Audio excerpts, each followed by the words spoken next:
Bismillahirrahmanirrahim. Assalamualaikum warahmatullahi wabarakatuh. Alhamdulillahilladzi arsala nabiyahu bil huda wa salatullahi wa salamuhu ala nabiyil mustafa Sayyidina Muhammadinil mukhtafa wa ala alihi wa sahbihi ahli siriki wal wafa amma ba'du. Yang terhormat guru kita tercinta Buya Yahya beserta keluarga, semoga Allah Subhanahu wa taala senantiasa mencintai beliau, memperpanjang umur beliau dalam ketaatan serta sehat walafiat, dipermudah dalam segala urusannya, baik urusan dunia maupun urusan akhiratnya, terutama dalam urusan dakwahnya. Amin amin ya rabbal alamin. Tak lupa kami hormati para perindu ridha Allah, para pecinta baginda Nabi Agung Muhammad sallallahu alaihi wasallam. Hadirin serta para pemirsa Al-Bahjah TV dan pendengar setia Radioku Network dimanapun Anda berada. Alhamdulillah wa syukurillah, segala puji bagi Allah Subhanahu wa taala atas segala limpahan nikmat serta karunia agungnya. Sehingga pada kesempatan kali ini senang sekali rasanya saya Faisal Imamul Hakim dapat kembali berjumpa dan bersilaturahim dengan Anda semua, yaitu dalam program kajian spesial Penjabaran Mutiara Hikmah yang rutin diselenggarakan setiap hari Kamis malam Jumat dan disiarkan langsung oleh Al-Bahjah TV dan Radioku Network dari berbagai kota, tentunya bersama guru kita tercinta Buya Yahya. Yang insya Allah pada kesempatan kali ini kita telah sampai pada pembahasan hikmah yang ke-147.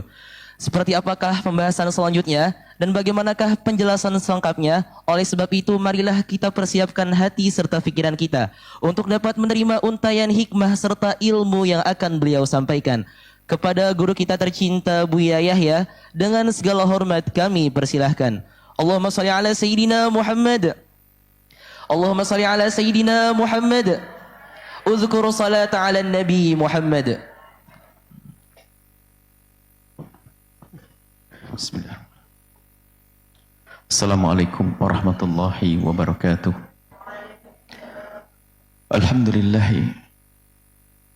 Nahmaduhu wa nasta'inuhu wa nastaghfiruh. Wa na'udzu billahi min syururi anfusina wa min sayyiati a'malina.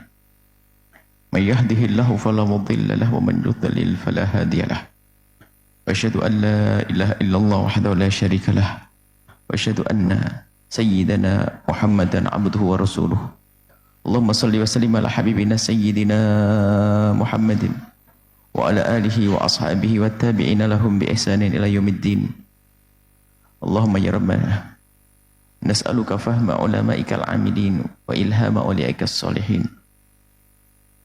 A'inna ya rabbana ala ta'atik wa a'inna ya rabbana ala tarki ma'asiyatik. A'inna ala dhikrik wa syukrik wa husni ibadatik. Urzuqna ya rabbana tabata qabla al-maut wa syahadata inda al-maut wal jannata ba'da al-maut, amma ba'd. Sangat kami cintai, kami muliakan para perindu kemuliaan, para perindu ridha Allah, para pecinta baginda Nabi Muhammad sallallahu alaihi wasallam. Alhamdulillah, puji syukur kepada Allah atas segala karunia-Nya yang amat-amat banyak, yang kita tidak akan mampu menghitung-hitungnya. Di antaranya adalah kemudahan yang Allah berikan pada kita untuk bergabung, berkumpul saat ini, untuk bersama-sama belajar, merenung, berfikir, merencanakan kemuliaan, menyesali kesalahan. Dan perkumpulan-perkumpulan seperti itulah perkumpulan yang akan membawa kepada kebahagiaan kelak di surga bersama Nabi Muhammad sallallahu alaihi wasallam. Kita di majelis penjabaran hikmah yang kita saat ini sudah sampai kepada hikmah yang ke-147. Bunyinya adalah kekuranganmu yang sesungguhnya adalah di saat engkau tidak mampu menemukan kelebihanmu.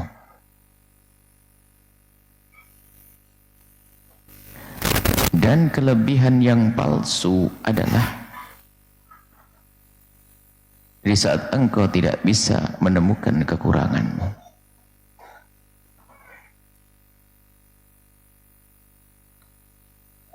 Kekurangan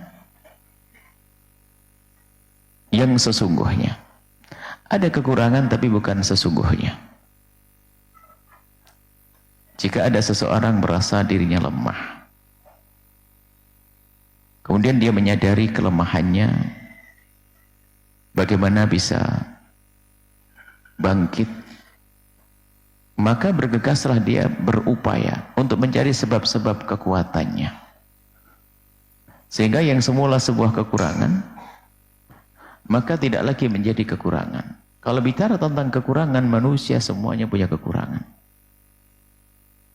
Di saat seseorang bisa mengetahui kekurangannya, sesungguhnya itu adalah kelebihan juga bagi orang tersebut. Yang tidak bisa menemukan kekurangannya, seolah-olah dia punya kelebihan, tapi sesungguhnya itu bukan sebuah kelebihan. Sehingga orang yang tidak bisa menemukan kekurangan itu sebetulnya seolah-olah punya kelebihan, tapi sesungguhnya kelebihannya adalah kelebihan palsu. Sehingga menjadilah orang yang pertama adalah bagaimana kita berusaha mencari kelebihan kita. Allah Maha Kasih akan memberikan semua hambanya bekal yang sangat cukup untuk menuju kepada keridhaan Allah. Tidak ada satupun yang tidak diberi oleh Allah. Dan itu kelebihan. Bisa jadi dalam bentuk harta, bisa jadi dalam bentuk tahta, bisa jadi dalam bentuk ilmu, bahkan bisa jadi dalam bentuk selain itu semuanya. Tenaga, iya. Akan tapi bisa jadi yang seolah-olah sebuah kekurangan ternyata akan menjadi sebuah kelebihan. Jadi dia bisa membidik, melihat bahwasanya kelebihanku adalah karena Allah memberikan kepadaku kekurangan. Ada kelebihan yang tidak disadari akan menjadikan seseorang sombong. Menjadi orang sombong di saat Allah menjadikan seseorang setiap mengerjakan apapun sukses, prestasi, tapi ia terlena dengan kelebihan yang Allah berikan, dia tidak menjadikan semakin baik, sehingga kelebihan itu betul-betul petaka bagi dia. Tapi alangkah banyaknya sebuah kekurangan dalam pandangan sepintas manusia, akan tapi ternyata dia bisa membidik di balik kekurangan itu ada kelebihan-kelebihan. Kelebihan. Apakah bisa dipastikan bahwa sakit yang dirasakan seseorang itu adalah sebuah petaka? Apakah bisa dipastikan kefakiran seseorang adalah bencana? Tidak. Maka seorang hamba itu hendaknya mencari apa sih kelebihan yang Allah berikan kepadaku, agar dia pertama mensyukuri kelebihan tersebut, kemudian dia dengan kelebihan yang Allah berikan menuju kepada keridhaan Allah Subhanahu wa taala. Dan semuanya diberi.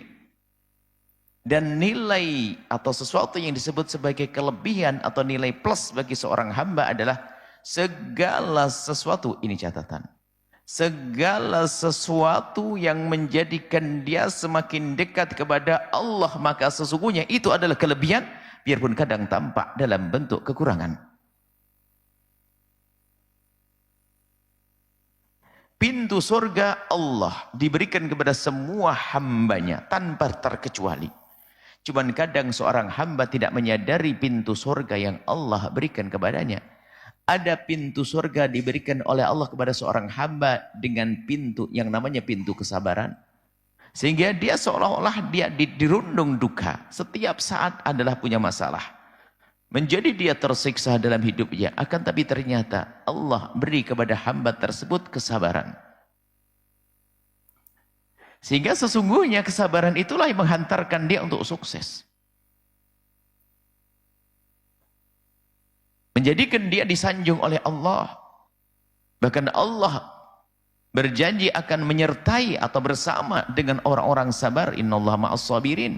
Dengan rahmatnya, dengan pertolongannya. Mungkin ada orang bisa melakukan sesuatu dengan kekayaannya, bisa melakukan sesuatu dengan tahtanya, tapi dia mendapatkan pertolongan Allah untuk menyelesaikan segala sesuatu dengan kesabarannya. Jadi kesabaran itu yang semula sebuah kekurangan, kesabaran atas sebuah kekurangan ternyata menjadikan dia punya kelebihan karena langsung mendapatkan pertolongan dari Allah Subhanahu wa taala.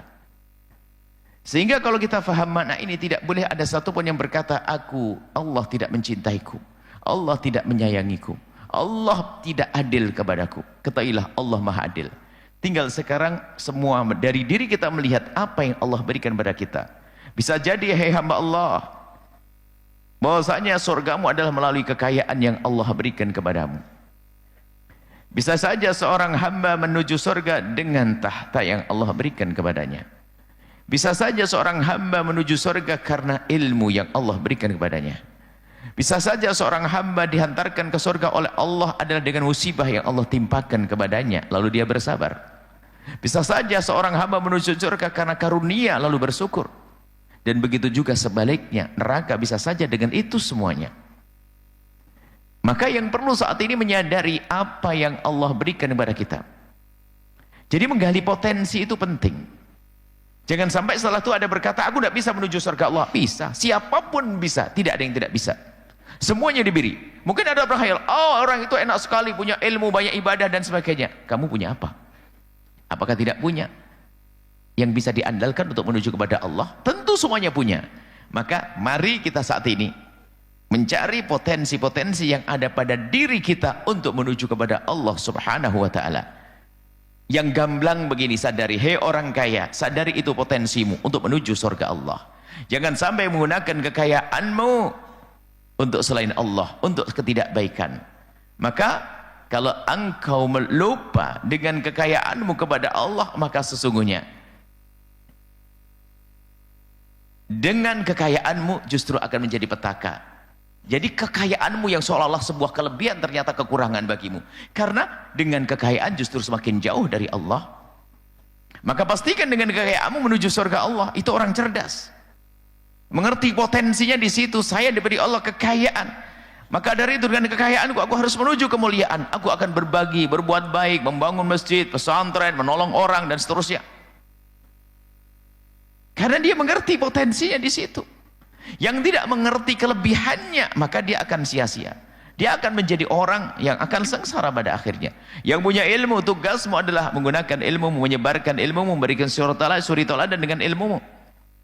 Dengan ilmu, siapapun pasti diberi oleh Allah kelebihan ini untuk menuju surga Allah. Jadi kelebihan tadi kami sampaikan, segala sesuatu yang Allah berlakukan kepada seorang hamba lalu dengan sesuatu tersebut menuju surga, itulah kelebihan. Tinggal kita cari. Bisa saja kita menyebut itulah pintu surga. Kelebihan adalah pintu surga. Semua orang diberi oleh Allah pintu surga masing-masing. Tidak ada, coba siapapun Anda, kalau Anda cermati ada pintu surga. Punya pintu surga yang Allah berikan kepadanya. Tapi kalau kita melirik pintu surganya orang lain, nggak akan sampai-sampai. Mungkin seorang ustadz diberi oleh Allah ilmu, maka potensinya dia, kelebihannya dia itu adalah menyebarkan ilmu, mengamalkan ilmu, memberikan suri toladan dengan ilmunya tersebut. Maka jangan berhayal masuk pintu surganya orang lain. Misalnya apa? Saya ingin banyak berderma deh, sementara dia tidak punya harta. Dia punya ilmu, maka dengan ilmu ajarkan, dengan ilmu kasih suri toladan, maka itu pintu surgamu. Jangan berhayal untuk menjadi donatur. Seorang yang kaya raya pun ternyata sadari bahasanya apa yang Allah berikan kepadamu itu potensi yang harus kau sadari untuk menuju kemuliaan. Jangan berhayal saya ingin jadi penceramah. Kemudian si fakir,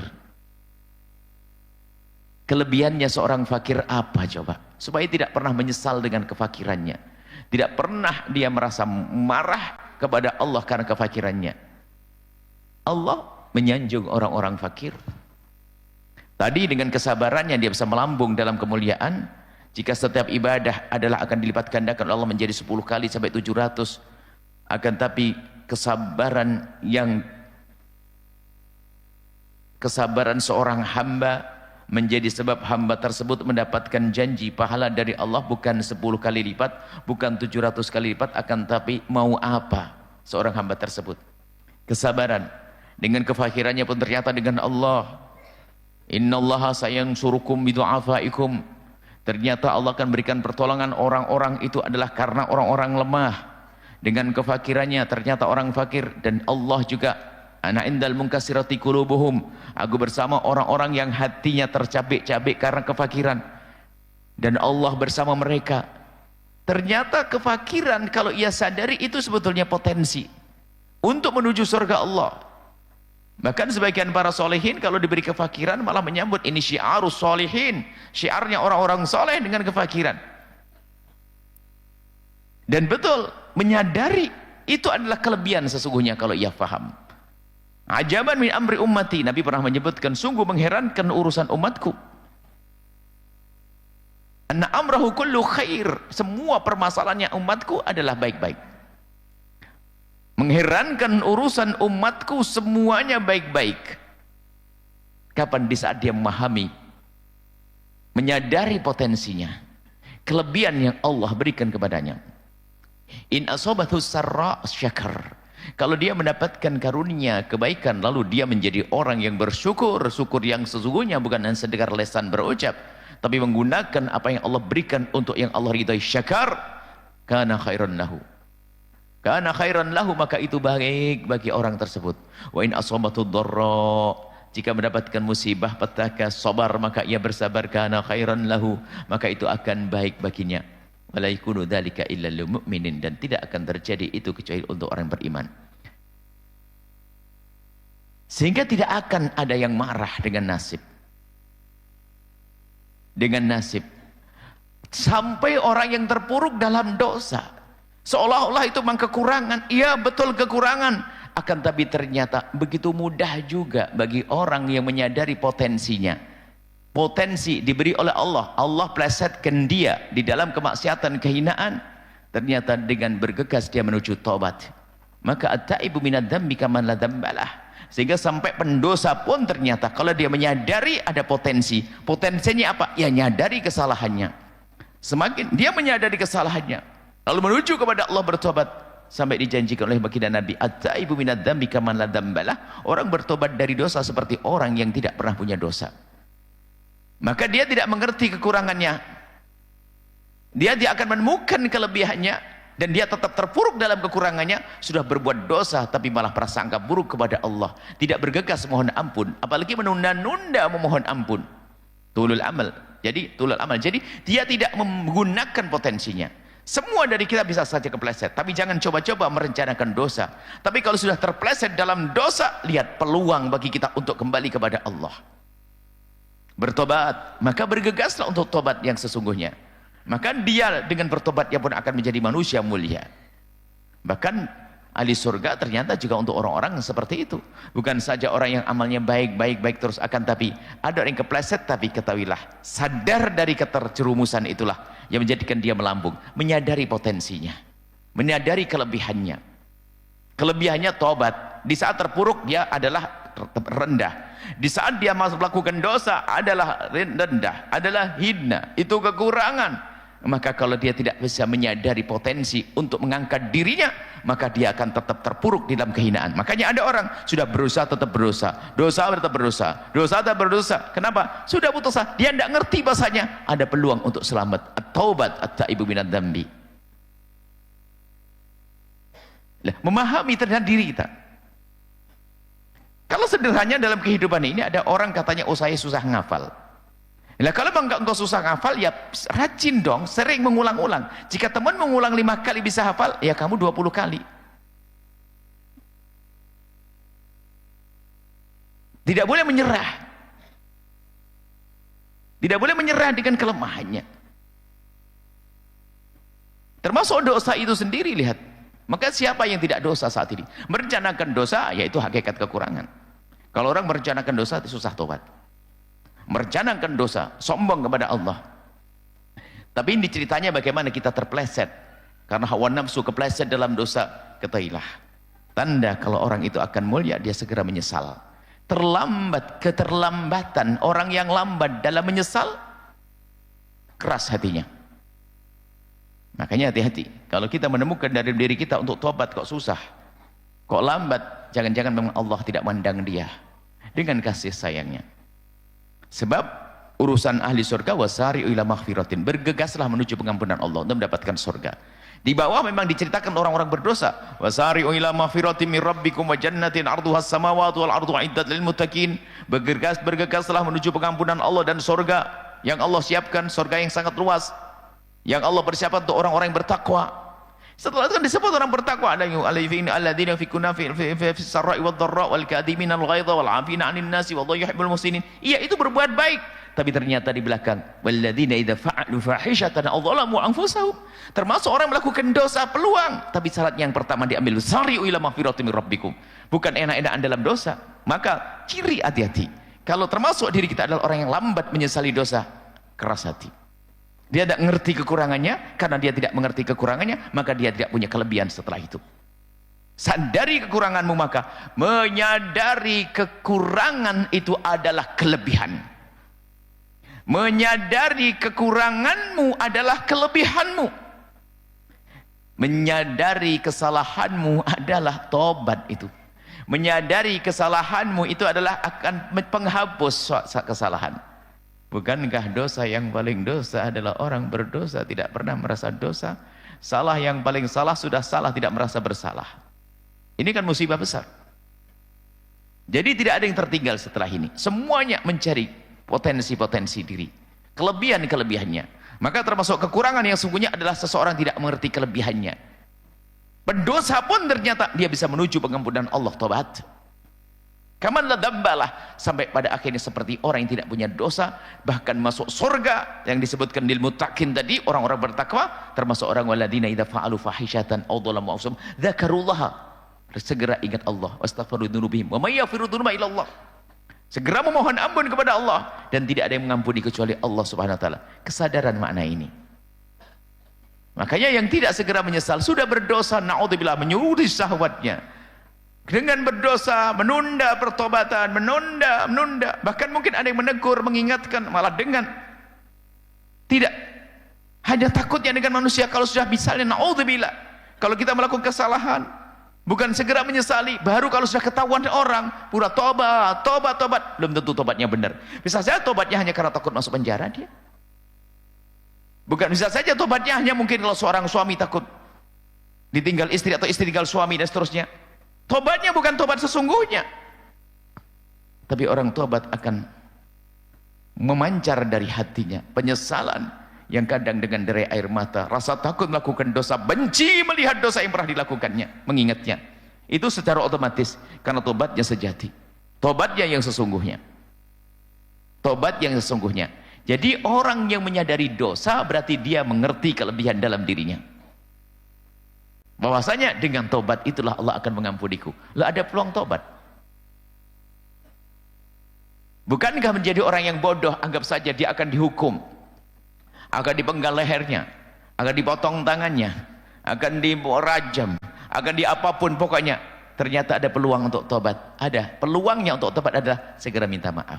Dia tidak segera minta maaf. Bukankah itu orang yang paling bodoh? Dan Allah sudah menjanjikan kalau kita menuju kepada Allah, maka Allah akan ampuni kita.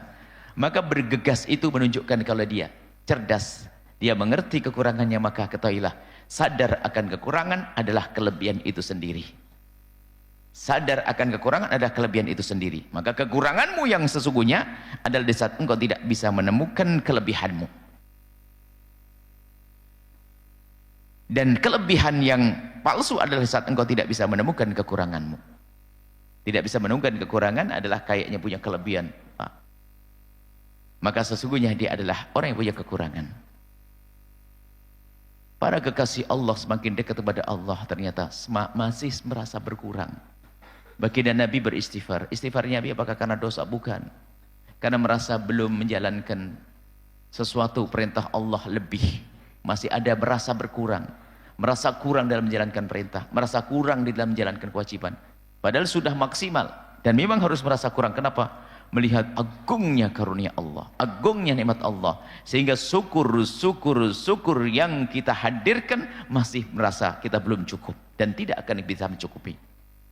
Enggak akan, subhanallah, nuhsi thana'an 'alaika anta kama athnayta 'ala nafsik. Enggak akan mampu kita menyanjung Allah, bersyukur kepada Allah seperti Allah sendiri. Masih Allah Maha tahu tentang karunia yang Allah berikan kepada kita. Sehingga yang tahu nikmat ya Allah. Kita tidak bisa mensyukuri nikmat Allah dengan sesungguhnya. Kita tidak akan mampu teramat agung karunia Allah Subhanahu wa taala. Karena teramat agung terlalu banyak, teramat banyak. Maka jangan sampai ada di antara kita mudah menjadi orang yang seolah-olah tidak diberi nikmat. Aku tersengsara, Allah tidak sayang, Allah ini tidak. Ketahuilah Allah Maha Kasih. Pandai-pandailah melihat kekuranganmu, maka itu adalah hakikat kelebihan jika engkau faham.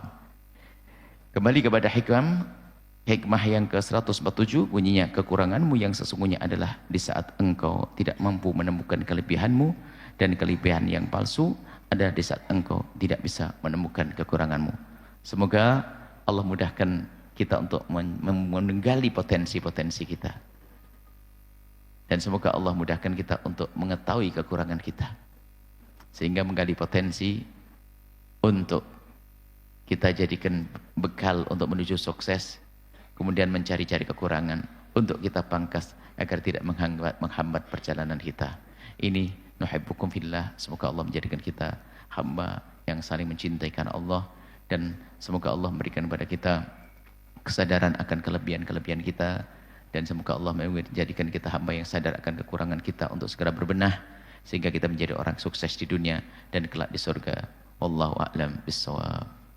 Waalaikumsalam warahmatullahi wabarakatuh. Syukran jazilan kami haturkan kepada guru kita tercinta Buya Yahya atas apa yang telah beliau sampaikan. Semoga yang telah beliau sampaikan dapat menjadi ilmu yang bermanfaat dan dapat kita amalkan dalam kehidupan kita sehari-hari. Amin, amin ya rabbal alamin. Baiklah hadirin para pemirsa Al-Bahjah TV dan pendengar setia Radio Network dimanapun Anda berada. Demikianlah majelis kita yang mulia pada kesempatan kali ini. Dan tetaplah istiqomah dalam mengikuti program-program kemuliaan lainnya, yaitu dalam program kajian Munajat Malam Nisfu Sya'ban di Masjid Raya At-Taqwa Kota Cirebon pukul 1 dini hari dan disiarkan langsung oleh Al-Bahjah TV dan Radio Network dari berbagai kota, tentunya bersama guru kita tercinta Buya Yahya. Dan akhirnya saya Faisal Imamul Hakim selaku pembawa acara dan segenap kru yang bertugas mengucapkan syukran jazilan atas segala perhatian Anda. Mohon maaf atas segala kekurangannya dan mohon doanya selalu. Marilah kita tutup majelis yang mulia pada kesempatan kali ini dengan pembacaan doa kafaratul majlis. Subhanakallahumma wa bihamdika asyhadu an la ilaha illa anta astaghfiruka wa atubu ilaik. Assalamualaikum warahmatullahi wabarakatuh.